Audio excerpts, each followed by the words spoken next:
Okay, campers, rise and shine, but don't forget your booties, because it's cold out there today. It's cold out there every day. What is this, Miami Beach?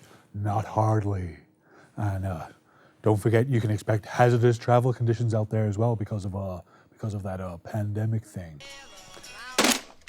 You may have watched Groundhog Day many, many times, but I do think there's something about Bill Murray's performance in the movie which can really enlighten and enrich our lives as we stare into the existential abyss of another lockdown.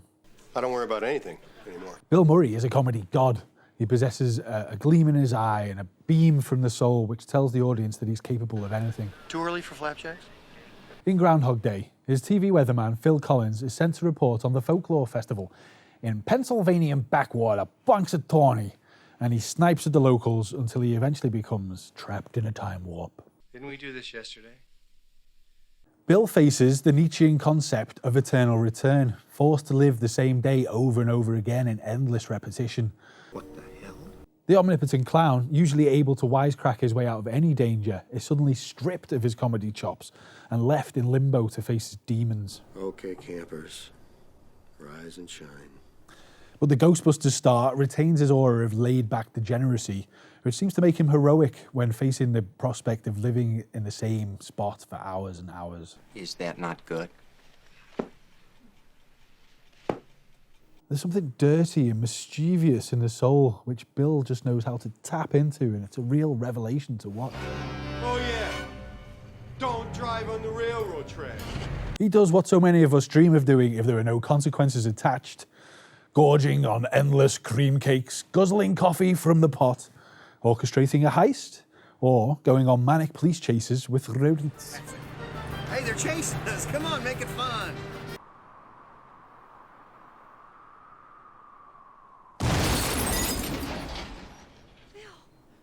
Exploiting his timeless curse, he sets to work on seducing his producer, played by Andy McDowell, trying to shape his image into her perfect man. C'est bon faire un peu chaque matin.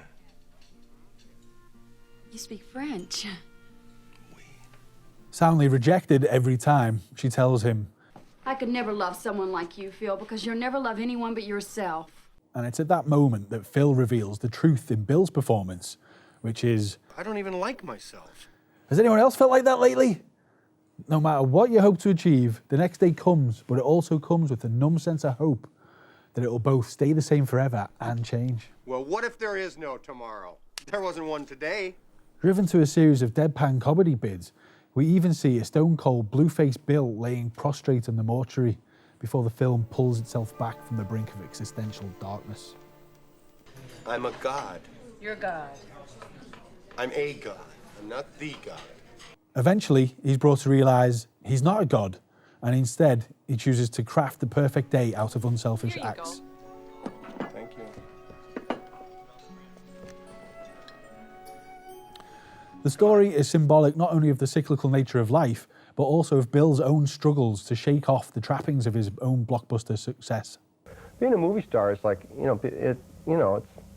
it's mostly downside, How about losing your whole private life, He had become jaded by the level of fame that Ghostbusters had brought to him, and he chose to take time away from Hollywood to study philosophy in Paris.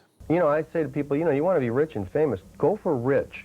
See if that doesn't cover most of it for you, Groundhog Day director and writer Harold Ramis believes that success didn't really change his old pal Bill, but it did darken and distort his outlook on his work and career, forcing him to take greater creative control over his projects. How did this happen? I got stuck in the movie. That's how it happened to me. I had to go and meet the same people every day and wear the same clothes. It was a nightmare.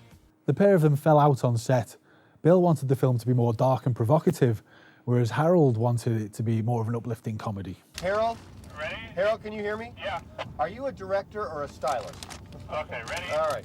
But despite the stories of arguments on set and rewrites, we can see elements of both the dark and the comedic light side emerge on screen, and they produced another comedic masterstroke together. You know what you may need, Mr. Connors? A biopsy. A psychiatrist. But here's something for returning viewers to keep an eye out for. Have you ever spotted Bill Murray's older brother, a Brian Doyle Murray? Of course you have. Punxsutawney Phil! He plays the town's mayor. Aim high, I don't want to hit the groundhog. And so I'm appealing for everybody to watch this classic movie together. This February the 2nd on Groundhog Day. Let's watch it again and again and again until something happens for you.